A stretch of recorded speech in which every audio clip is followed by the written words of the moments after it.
오늘 제목은 우리의 고엘이 되신 예수, 이렇게 제목을 정해봤습니다.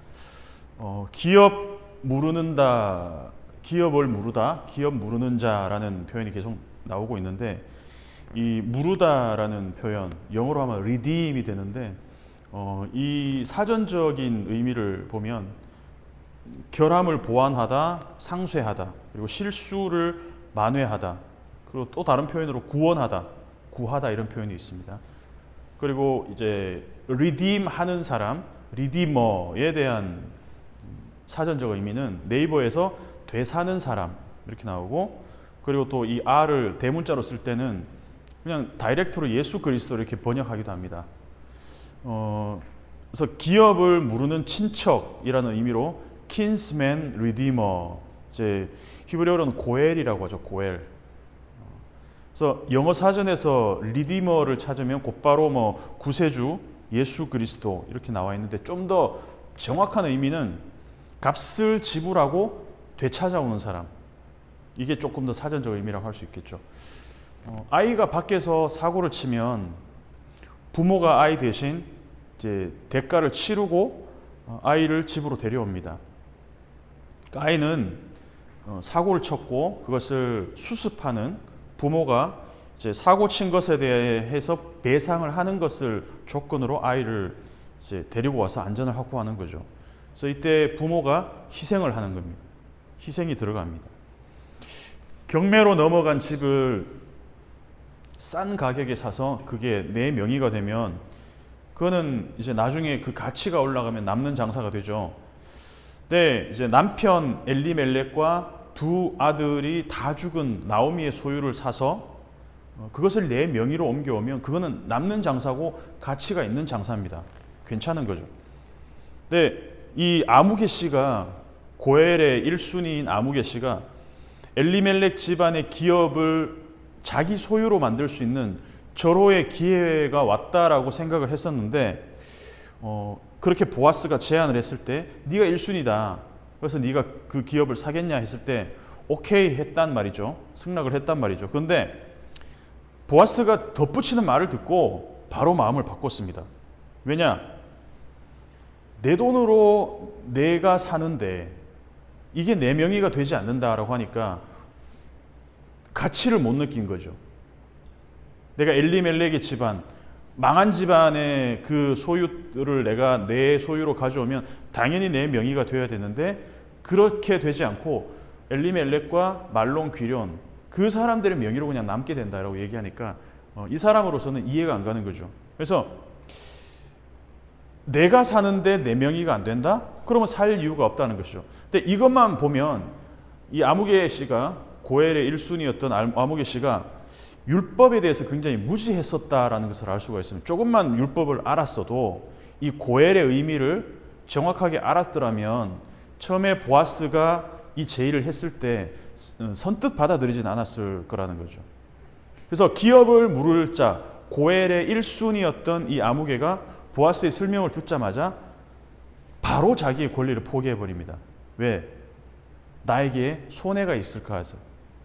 그래서 나에게 이익이 되지 않는다는 걸 깨닫자마자 곧바로 그 권리를 포기해버립니다. 내 기업에 손해가 있을까 해요. 그러니까 이 사람은 지극히 평범하면서도 손익계산에 빠른 사람, 그냥 일반적인 상식을 갖고 있는 사람이었어요. 그래서 아무개 씨가 이름도 모르고 성도 모르는 아무개 씨가 이순위 고엘인 보아스에게 내가 물을 것을 네가 물으라, 이렇게 말합니다. 그러니까 적어도 이 상황에서는 이 아무개 씨가 굉장히 상식적이고 현명한 사람이라고 보여집니다.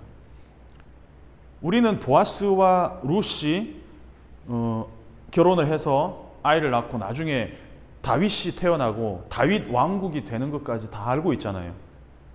이 이스라엘의 역사를, 그 결과를 알고 있기 때문에 이 아무개 씨가 하는 선택이 이기적이고 그리고 자기밖에 모르는 선택이었다라고 쉽게 얘기할 수 있는데, 사실 우리가 이 당사자라면, 이 아무개였다면 똑같은 선택을 했을 겁니다. 내가 경매로 넘어간 집을 샀는데 내 명의가 아니다? 등기부등본에 내 이름이 올라가지 않는다? 정상적인 사람은 절대로 매입하지 않을 겁니다. 저 같아도 이 아무개 씨의 선택을 했을 거란 거죠. 그래서 아무개가 자기 권리를 보아스에게 넘기면서도 확실하게 하고 싶어서 이 신을 벗는 퍼포먼스를 또 합니다. 여기서 신이라는 것은 이제 우리가 흔히 말하는 샌달 같은 거죠. 그래서 이 당시에는 땅을 살 때 사는 사람이 하루 종일 걸어 다녀야 되기 때문에 신발이 필수였다는 거죠. 그래서 신발을 벗는 행위라는 것은 내가 이 땅에 대한 소유권을 포기한다, 이런 뜻이라고 해요. IVP 성경 배경 주석 400페이지에 나와 있는 내용입니다. 자, 6절을 보면 내가 물을 것을 네가 물으라고 말한 다음에 신을 벗는 행위로 확고하게 나는 더 이상 이 권리를 행사하지 않겠다는 그 의지를 확고하게 이제 밝힙니다. 그래도 불안했는지 8절을 한번 보면 한 번 더 보아스한테 말을 합니다. 네가 너를 위해서 살아. 내가 물을 것을 네가 물으라. 나를 위해서 사지 않겠다. 네가 너를 위해서 살아. 다시 말해서 나는 절대로 이 엘리멜렉과 나오미의 집안과는 아무 관계가 없다, 더 이상. 이거를 지금 다시 한번 확증시키고 있는 거죠. 그리고 보아스가 그 기회를 잡았습니다. 4장 2절에서는 장로 10명이 증인으로 와 있는데 어느새 장로들뿐만 아니라 성문에 있는 모든 백성들이 다 모여 있다고 얘기를 합니다. 그러니까 베들레헴 사람들한테는 참 오지랖인 건지는 모르겠지만 나오미 집안에 대한 관심이 굉장히 컸던 것 같아요. 그래서 어느새 모든 사람이 다 모여 있는 공적인 자리에서 보아스가 공개적으로 선포를 합니다. 9절에서 10절까지 나오는 내용입니다. 자, 내가 이제 다 샀다. 1순위 고엘이 포기했기 때문에 2순위인 내가 다 샀다. 여기서 모든이라는 표현이 3번 반복되는데 엘리멜렉과 두 아들 말론과 기럐의 기업을 나오미의 손에서 내가 다 샀다. 그리고 이 사실을 여기 모인 모든 사람들이 다 듣고 증인이 되고 있다는 이야기를 하고 있습니다. 공증을 받는 거죠. 자, 9절에서는 나오미의 손에서 기업을 샀고 10절에서는 룻도 샀다라고 선포합니다. 이게 샀다라는 게 다 이제 완료 과거형으로 이제 표시가 되고 있는데 룻을 샀다라는 말이 물론 룻을 물건 취급한다는 얘기가 아니죠. 합법적인 아내로 취한다라는 그런 선언인 거죠. 그래서 보아스가 아무개가 자기 권리를 포기하기를 기다렸다는 듯이 나오미의 기업과 룻에 대한 소유권을 선언한다는 거죠. 여기에 조금의 망설임도 없습니다. 자기에게 기회가 돌아오기를 기다렸던 사람 같아요. 그래서 마치 아무개가 자기 권리를 포기하기를 기다리고 있다는 듯이 지금 그 기회를 자기가 덥석 물고 있다는 거죠. 근데 그렇게 함으로써 죽은 자의 기업을 그 이름으로 세우겠다. 내 이름이 아니고 그의 이름으로 세우겠다. 그의 이름이 그의 형제 중에서 끊어지지 않게 하겠다. 이렇게 선포를 해버립니다. 이제는 고엘이 확실히 보아스가 되는 그 장면을 지금 이 자리에 모인 모든 장로들과 모든 백성들이 다 듣고 보고 있다는 것입니다. 여기서 보아스가 룻을 어떻게 소개하냐면 모압 여자라고 소개하고 그리고 죽은 말론의 아내라고 소개합니다. 10절을 보면 말론의 아내 모압 여인 룻 이렇게 소개를 합니다. 굳이 룻을 이렇게 그 인적 사항과 과거의 결혼 경력을 밝힐 필요가 있었을까? 이미 죽은 말론이라는 사람의 아내였던 그리고 모압 출신 이방 여인 룻이라는 사실을 굳이 이 퍼블릭에서 밝힐 필요가 있을까라는 거죠. 그렇다면 이유가 있겠죠.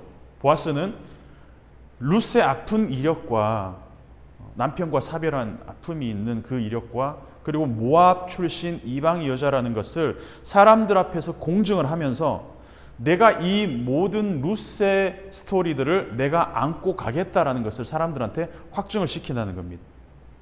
그래서 보아스는 룻의 출신 그리고 과거 어디 출신이었고 어떤 결혼 경력이 있는가를 세탁을 하지 않습니다. 있는 그대로 공개하고 모압 출신 전 남편 말론이 죽었다는 사실을 그 어느 것도 문제가 되지 않는다는 것을 투명하게 말하고 담담하게 말하고 있다는 거죠. 그리고 또한 보아스는 이미 죽은 나오미의 아들 말론의 이름이 끊어지지 않게 하는데 강조점을 두고 있다는 것이죠. 그래서 더 이상 이 나오미의 가게는 회생 가능성이 없는, 왜 남자가 다 죽었기 때문에 엘리멜렉, 말론, 기럐이라는 사람들이 다 죽었기 때문에 더 이상 회생 가능성이 없는 이 가문에 지금 보아스가 개입함으로써 자기가 고엘이 됨으로써 이 가게에 완전히 지금 이제 호흡을 불어넣어서 인공호흡을 하고 있다는 것이죠. 이 가게의 이름을 다시 살리고 있는. 그래서 우리는 여기서 보아스의 모습을 그 아무개 씨와 대조해서 볼 수 있죠. 나에게 아무런 어떤 이득이 되지 않아요. 오히려 손해만 되고 있으면 내 시간과 내 돈과 그리고 많은 어떤 에너지와 심지어 사람들이 나를 어떻게 그런 배경에 있는 가족과 연결하려고 하느냐라는 어떤 그런 평판에 어떻게 보면 데미지가 될 수도 있는 그런 결정을 하는. 그래서 보아스는 지금 자기 희생을 통해서 나오미의 가문을 연결시키고 있다는 것이죠. 서두에 말했지만 고엘이라는 것은 이제 기업 물을 자로 번역되지만 사실은 공경에 처한 친척의 기업을 나의 희생으로 살려내는 게 어떤 이 고엘의 의미라는 겁니다. 기업 무르는 자 고엘. 그러니까 내 시간, 내 돈, 나의 명예까지도 희생이 되어야 이 고엘이 이루어진다는 겁니다. 기업 무르는 이 행위가. 그래서 내 이름으로 이루어지는 것도 아닙니다. 그래서 이 기업을 샀지만 죽은 자의 이름이 끊어지지 않도록 이미 끊어졌는데도 불구하고 그 죽은 자의 이름을 내가 이 기업을 다시 삼으로 말미암아 잊고 있는 것. 자, 그러면 보아스가 지금 사람들 앞에 선언하고 있는 것은 이 아무개 씨와는 대조적으로 고엘의 의미를 완벽하게 이해하고 그리고 그 고엘이 되겠다고 선포하는 거죠. 보아스가 나오미와 룻을 거둬들임으로써 얻는 이익이 뭘까? 사실상 없습니다. 보여지는 건 없습니다. 아무리 생각해봐도 얻는 것보다는 잃을 게 더 많지 않겠습니까? 근데 그럼에도 불구하고 보아스는 기꺼이 자기를 희생합니다. 그러니까 이것이 고엘이 갖는 숭고한 헤세드의 정신이라는 거죠. 고엘이 뭐냐? 내가 얻을 게 없음에도 불구하고 머리가 아닌 가슴으로서 행하는, 이게 바로 고엘의 정신이라는 겁니다. 성문에 있는 모든 백성과 장로들이 지금 이 기업 물음의 현장의 증인들이 되고 있는 거죠. 이 성문은 지금으로 말하면 법적 효과를 지니는 어떤 법원과 같은 역할을 했던 장소입니다. 성문에 모인 백성들이 공증을 합니다. 자, 이제 보아스는 나오미와 룻의 공식적인 보호자가 되었다. 여기 모인 사람들이 이제 증거가 증인들이 되고 있는 거죠. 여기서 사람들이 어떤 누구를 소환하냐 하면 한번 11절 12절을 보면 레아와 라헬을 소환하고 있습니다. 레아와 라헬이 누구냐?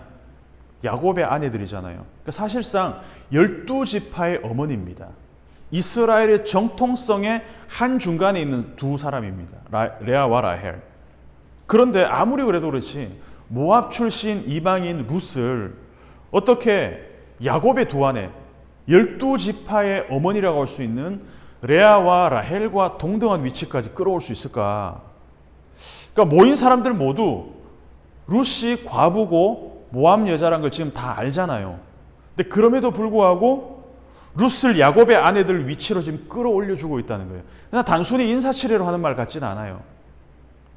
보아스의 입지도 에브라스에서 유력한 자, 이 하일, 앞에서 나왔던 그 하일, 유력한 자로 베들레헴에서 유명한 자로 높여지고 있습니다. 그러니까 룻과 보아스의 위치를 동등하게 지금 야곱과 라헬의 위치에 동등한 위치까지 끌어올리고 있다는 거죠. 이 광경을 보면서 저는 이 헤세드가 어쩌면 룻과 나오미와 보아스에서 시작됐지만 마을 공동체 전체로 헤세드가 확산되어 가고 있는 건 아닌가라는 생각을 하게 됐다는 거죠. 알게 모르게 이 헤세드의 전염성이 지금 베들레헴에 있는 이 사람들에게로 지금 긍정적인 영향력을 갖고 지금 확산되어 가고 있는 이 사람들이 지금 룻을 받아들이기로 마을 공동체가, 이 지역 공동체가 합의를 했다는 겁니다. 기쁜 마음으로. 그 룻과 보아스뿐만 아니라 앞으로 태어날 상속자에 대해서도 덕담을 또 이어가고 있습니다. 이번에는 누가 소환됩니까? 12절을 보면 다말이 소환됩니다. 다말. 그러니까 다말은 이게 시아버지인 유다와 관계에서 베레스를 낳잖아요. 그러니까 어떻게 보면 이것도 좀 정상적인 방법은 아닌 것 같아요. 그리고 실제로 보아스는 베레스의 이 직계자손으로 룻기 마지막에 소개가 되고 있습니다. 그래서 이 짧은 족보, 룻기 마지막에 나오는 이 짧은 족보에 베레스부터 다윗까지 이 계보에서 일반적이지 않은 결혼들이 많아요. 유다가 베레스를 낳을 때도 며느리 다말을 통해서 낳았고, 보아스의 엄마는 또 기생 라합입니다. 그리고 보아스는 룻과 결혼했죠. 모압 여자인 과부와 결혼을 했습니다. 근데 마태복음 1장에 이 여자들의 이름이 3명이나 나옵니다. 요 짧은 족보에 있는 3명의 여자, 다말, 라합, 룻. 룻기에는 라합은 보아스의 엄마는 나오지 않지만, 그러니까 우리가 한번 생각해 보면 하나님은 어떻게 일하시는가? 우리의 상상력을 완전히 뛰어넘는 방법으로, 기상천외하신 방법으로 우리의 통념과 경험과 환경과 전통을 그러니까 무시하진 않지만 그것들을 초월하는 방법으로 하나님이 일하실 때가 많다라는 거죠. 그래서 룻기만 봐도 우리는 이것을 직관적으로 알 수 있습니다. 하나님은 이렇게 일하시는구나. 하나님이 일하시는 방식. 그래서 룻기 전체를 보면 저는 이 버려진 이삭을 줍는 행위를 버려진 가정을 거두어들이는 이 헤세드와 좀 연관을 시켜봤습니다. 어쩌면 이삭을 줍는다는 것은 땅바닥에 버려진, 그래서 어떻게 보면 쓰레기가 될 수도 있는 그 이삭이지만 그것들을 다 주어서 거둬들임으로 완전히 끊어졌던 그 명맥을 이어가는, 끊어진 가정을 붙여나가는 헤세드의 어떤 상징적인 직관적인 어떤 장면이 이삭 줍기가 아닌가라는 생각을 했습니다. 오버리 되는 거죠. 가치 있는 것에 투자한다는 거, 자본주의의 투자 원리 아니겠습니까? 가치 있는 것에 투자하는 것.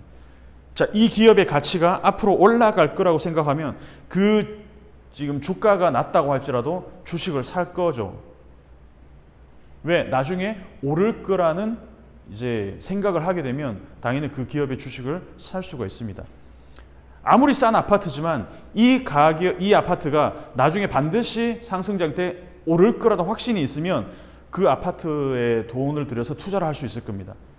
가치가 떨어질 게 뻔한데 투자하는 사람은 없다는 것이죠. 어리석은 사람입니다. 주식이든 부동산이든 투자의 원칙은 현재보다 앞으로 가치가 상승할 거라는 믿음이 있을 때 투자를 할 수 있습니다. 나오미 집안은 누가 봐도 기울었고 완전히 끊어진 가문이기 때문에 누가 봐도 얻을 게 없습니다. 떨어져 있고 꼼꼼물이 없습니다. 그런 차원에서 상식적으로 한번 생각을 해봅시다. 기업물을 1순위였던 그 고엘, 아무개 씨의 선택은 상식적이고 현명한 결정이었습니다. 누구라도 그런 선택을 했을 거, 그런 결정을 했을 거라는 거죠. 이럴 것 같은 일에 자신의 돈과 시간과 이름을 희생하지 않았습니다. 그래서 저는 한번 상상해 봤습니다. 이 아무개 씨가 집에 가서 밤에 잘 때 그런 생각을 하지 않았겠습니까? 하마터면 그 나오미 가족을 부양하고 내 몫은 잃어버리게 되는 그런 어리석은 결정을 할 뻔했어. 오늘 나의 행동 칭찬해 이러면서 막 가슴을 쓸어내리지 않았겠습니까? 저 같아도 그랬을 것 같아요. 근데 성경의 평가는 다르다는 거죠. 성경의 안목은 완전히 다른 곳을 향하고 있는 것 같아요. 가치 있는 곳에 투자하는 개념을 완전히 넘어서는 이야기를 성경은 우리에게 보여주고 있습니다. 당장 나에게 이익이 돌아오는 선택은 아니었지만 보아스의 선택은 나오미 가정뿐만 아니라 룻의 운명, 심지어 누구의 운명까지 바꾸냐면 이스라엘의 운명을 지금 바꾸고 있다는 거죠. 이스라엘 전체의 운명, 다윗 왕국이라는 그 그림을 지금, 밑그림을 지금 보아스와 룻이 그리고 있다는 겁니다. 그래서 이 그림은 좀 더 넓은 시각에서 우리가 거시적으로 볼 때 보여진다는 거죠. 우리는 지나갔으니까 다 보이는 거지만 이 당시에 보아스가 어떻게 알았겠습니까? Kingdom of David, 다윗 왕국이 내 씨를 통해서, 룻과 나를 통해서 일어날 거라고 어떻게 상상이나 했겠습니까? 아이를 키우는 부모라면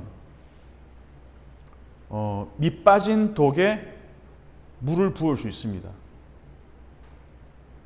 이 아이가 딱 봐도 반에서 좀 앞쪽보다는 뒤쪽에 있고 머리도 좀 별로 이렇게 좋은 것 같지도 않고 뭔가 내가 이 아이에게 투자한 만큼의 가치를 뽑아낼 것 같지 않다고 해서 그 아이의 교육을 중단시키고 밥을 안 주고 자 이제 우리 관계 끝내자 이럴 부모는 없다는 거죠.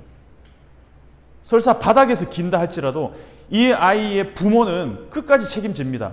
왜? 그 아이의 앞으로 담아낼 가치를 지금 모습으로 평가하는 것이 아니라 설사 이 아이가 가치 있는 어떤 나에게 뭔가 이익을 가져다 줄 뭔가가 보이지 않는다 할지라도 이 아이에게 올인합니다. 왜? 생명으로 연결되어 있기 때문에. 이 아이를 머리로 계산하고 키우는 것이 아니라 가슴으로 낳았고 가슴으로 아이를 사랑하기 때문에 헤세드가 자동적으로 아이에게 부어진다는 것입니다. 그래서 우리는 이쯤에서 우리의 고엘이 되신 분을 한번 생각해 볼 필요가 있을 것 같습니다. 완전히 망한 인생, 완전히 망한 나오미의 가정처럼 끊어져 버린 하나님과 단절된 우리 인생을 극적으로 연결시키고 끌어올려 주신 분, 우리의 고엘이 되신 분, 예수 그리스도 아니겠습니까? 엘리멜렉과 나오미 가정처럼 우리는 완전히 망했던 사람입니다. 완전히 죽었던 사람입니다. 하나님과 완전히 단절되었던 사람입니다. 근데 보아스, 나오미의 집을 구원한 그 보아스가 바로 우리의 고엘이 되신 예수 그리스도의 모형이 된다는 것을 우리는 볼 수가 있습니다. 누구나 볼 수가 있습니다. 그래서 하나님이 저와 여러분을 현재 나의 모습을 보시고 아, 저놈 쓸만하겠는데 내가 저놈이 나중에 뭔가 가치를 어느 정도 좀 자기 밥값을 하고 내가 투자한 만큼 내가 어느 정도 좀 이익을 볼 것 같아. 그래서 우리의 가치에 투자한 것이 아니라는 것이죠. 예수 그리스도께서 우리의 고엘이 되신 이유는 순전히 아버지의 가슴과 아버지의 헤세드에 기인한 거라는 겁니다. 그래서 헤세드는 앞으로의 가치를 머리로 계산하기 전에 그냥 가슴이 먼저 움직인 결과로 나타나는 것이랍니다. 보아스가 룻을 보고 나오미의 무너진 집안을 보고 머리가 아는 가슴이 먼저 움직인 것 같다는 것입니다. 룻이 고향에 혼자 돌아가는 어머니를 보고 나오미를 보고 머리가 아닌 오르받은 돌아갔지만 룻은 그 가슴의 헤세드가 먼저 움직였다는 것입니다. 계산보다는 그 가슴의 끌림으로 따박 붙쫓았다는 것입니다.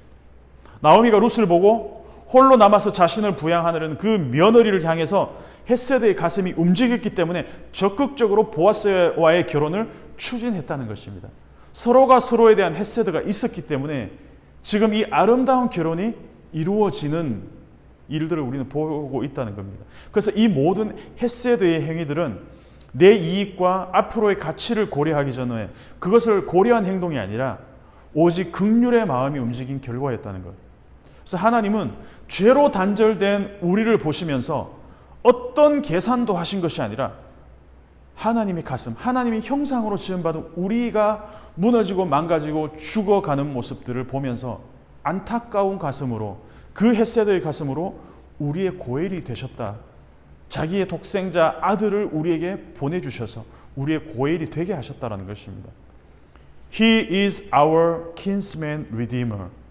God with us라는 그 이제 돈 모엔이 만든 그 곡을 보면 이제 성경 66권에 나타난 예수 그리스도에서 이제 룻기를 in 룻 해서 룻기에서 나타난 예수 그리스도를 딱 한 글자로 표현했습니다. 그게 바로 He is our kinsman redeemer. 그분이 우리의 고엘이 되신다. 그분의 우리의 기업 물을 자가 되신다. 하나님은 우리가 하나님을 모르는 룻과 같은 모압 여인, 이방인이었고 죄로 인해서 하나님과 단절된 존재라는 것을 부끄러워하지 않았습니다.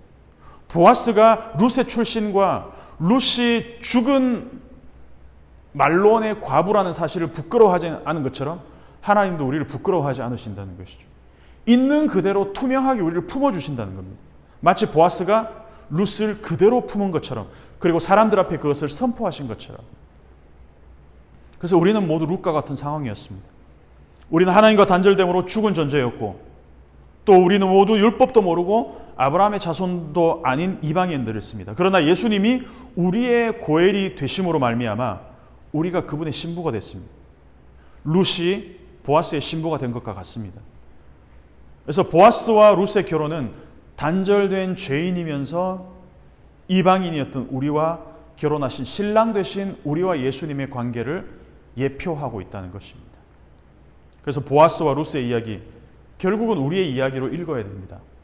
우리의 고엘이 되셔서 우리를 있는 그대로 품으신 그 하나님의 가슴을 우리가 만난다면, 그 헤세드의 가슴을 만난다면 우리도 마찬가지로 보아스와 룻, 나오미가 서로가 주고받는 그 헤세드의 상호작용들을 우리도 경험하고 나누어주고 또 우리도 받는 그러한 경험을 우리 일상에서 우리 한 주간 또 누릴 수 있기를 주님의 이름으로 축복합니다. 예, 함께 기도하겠습니다. 말씀을 기억하면서 He is our kinsman redeemer. 그분이 우리의 고엘이 되신다. 그냥 룻기 안에서 나타난 그 헤세드, 하나님께서 우리를 향하신 그 헤세드가 지금도 우리를 계속 그 긍휼의 가슴으로 우리를 고엘이 되셔서 우리를 붙들고 가신다. 그것을 우리가 또 기억하고 한 주간 살아낼 수 있도록 우리도 누군가의 또 고엘이 될 수 있는 그러한 우리가 될 수 있기를 함께 기도하며 기도하겠습니다.